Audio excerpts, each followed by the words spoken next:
Alright, much to no one's surprise, I've never used a pattern before. Ever. So, I have this, and my kidlet wants to go to the Ren Fair for her birthday. And, I got it at the scrap exchange. It's factory folded. This should be amusing.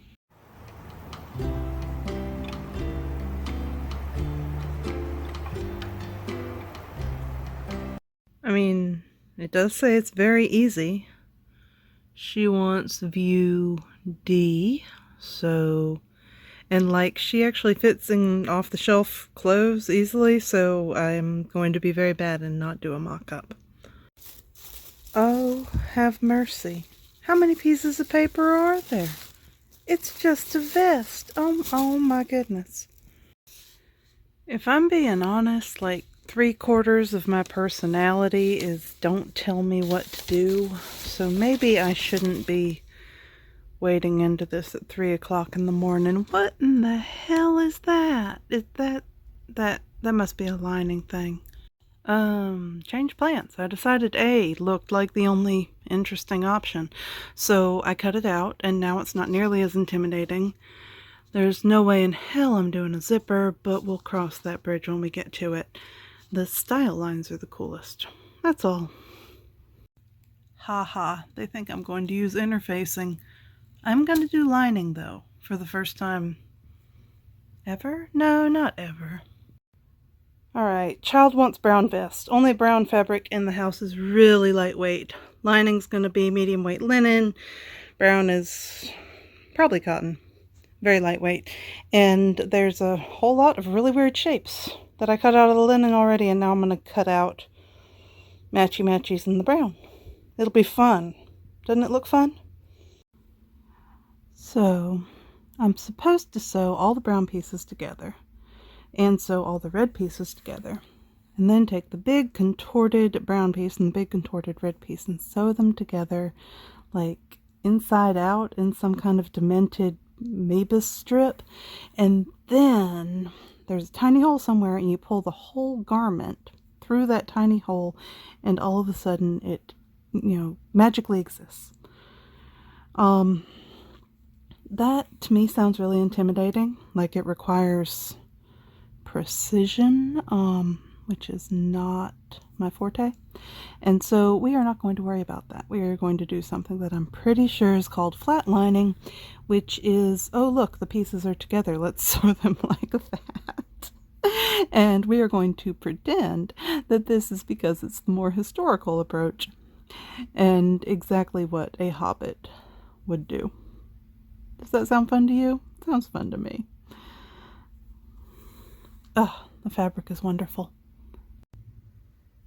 In related news, I went with pretty chunky seam allowances because I'm hoping that taking 4 whole pieces of fabric, double folding them, and then stitching them down like that not only will give me a nice clean inside that with no pokey rubby bits, but will also be, honestly, it's pretty stiff. Obviously it's not boning, but it is pretty stiff.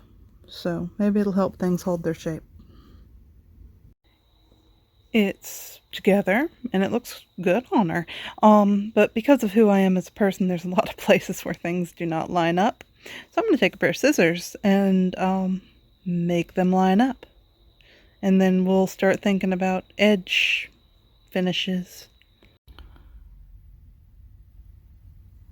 Alright, I officially get the appeal of having the garment be a puzzle I just have to assemble, because that, once it got started, was pretty relaxing. No decisions, really. Which is kind of cool, even though I'm lying and it's supposed to be a zipper on the front and I didn't even follow the instructions, but whatever, I get it. Kind of cool. And the buttons are going to work out. The seam here that curves the hardest, honestly kind of lumpy. Not enough to bother me, and less so when it's on a person, so we're cool with it. I did have to take the seam apart and cut some off it to close the armhole up a bit, based on my extensive viewing of YouTube sewing videos, that's a common thing to have to do, so no big deal there. So we have a vest that exists that still has toothpaste on it. How do you get toothpaste off? Anyway, I wanted to decorate it with this because this is friggin' gorgeous, but my kidlet says no, right? So gotta respect that. So next up is a pocket. I'm gonna use this tiny scrap as like a pocket bag, and then I'll cut this tiny scrap into a cute little, I don't know, half moon to hide the opening for the pocket bag, and that'll be a cute detail, right?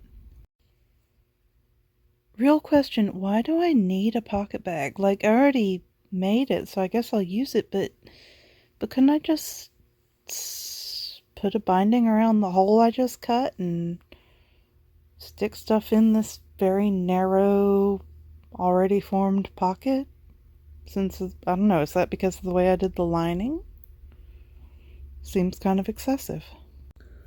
So I went rummaging through the pile of, ocean of embroidery floss that I inherited, and I found this unlabeled snarl that's pretty much a perfect color for this brown, right? If I want a subtle decoration, which for whatever reason my child does. And so I figure this is a good opportunity to practice my freehand embroidery and make the vest a little more special, because it needs hand embroidery to be special in my head. Kind of crazy, but we're rolling with it. So I'm gonna have fun with this for a while. There we go. So soap is supposed to be good for this sort of thing, right? Like, makes a mark but washes off. Hopefully. Anyway, I decided that I'm just going to keep going till that color's gone, because I need the practice, and I don't want to put just a little bit of, oh yeah, there's a mark, a little bit back in the cabinet. Cool. Next up, reveal. Didn't really show embroidery because I'm not that good at it yet, and also it's basically invisible. Did I stitch to hide that toothpaste strip? Yes, I did. This could have used more weight. Should I go back in and add another layer to the pocket flap? She'll try it on, and then we'll see. So, just having fun, making it special, learning in a nice low-key way. Should note that she's not after it being fitted, just after a vest shape. So, if you pick a pattern with a similar dramatic multi-piece vest pattern, should give you cool shapes. Also, the trim I wanted to use on the vest, I had it out. I decided to put it on my shirt instead. This is a pirate shirt I made using Oralyn's video, Most Excellent Video, and I just kept going until all the trim was gone.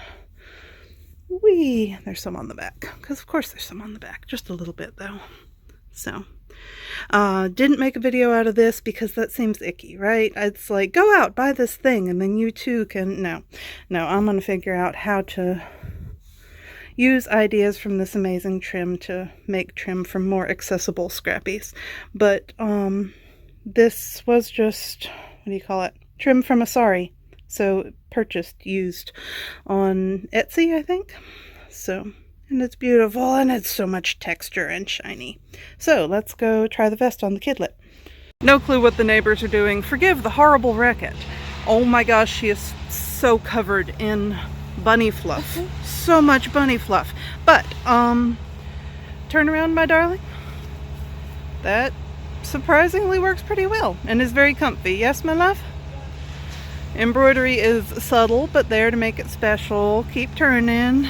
Could put a tie on the back. Do you want a tie on the back? Okay. So, it exists. Will you put your hand in your pocket just to amuse me? There we go. There's a pocket. If you thought that didn't look very Ren Fairy, you are correct. Next video is the next part of the costume.